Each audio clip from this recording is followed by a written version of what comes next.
Merci pour la parole, Président. Honorable Président, honorable membre du bureau, estimés collègues, je suis dans la joie ce jour pour aborder ces sujets qui autrefois étaient tabous.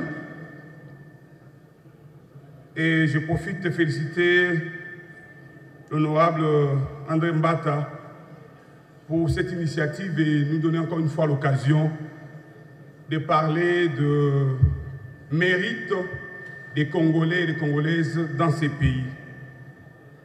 Pour ce cas, je rappelle un peu le processus de l'indépendance de notre pays.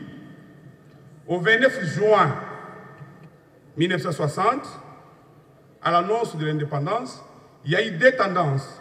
Il y a eu une tendance qui disait qu'on aura l'indépendance.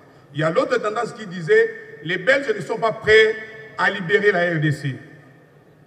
Et devant cette situation difficile, il y a eu un Congolais qui est natif du territoire de Monkoto dans la province de la Tchouapa, le nommé Ambroise Boimbo.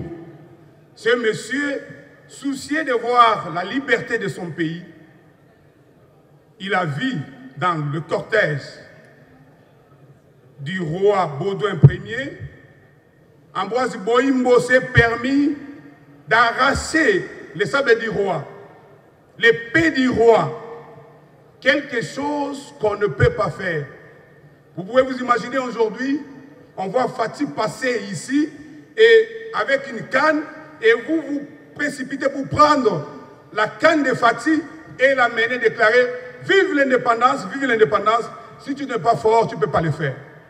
Mais ce monsieur-là, Ambroise Boimbo, a été oublié catégoriquement. Dans ces pays, on ne parle même pas de lui.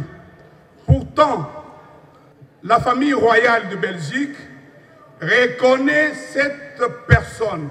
Ils se sont permis de quitter la Belgique pour Monkoto et ils ont passé même la nuit, à 4 nuits chez moi, pour dire que nous reconnaissons ce monsieur-là.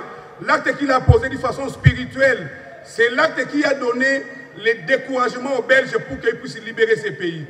Vous pouvez vous imaginer, ce monsieur-là, aujourd'hui, on ne le reconnaît pas.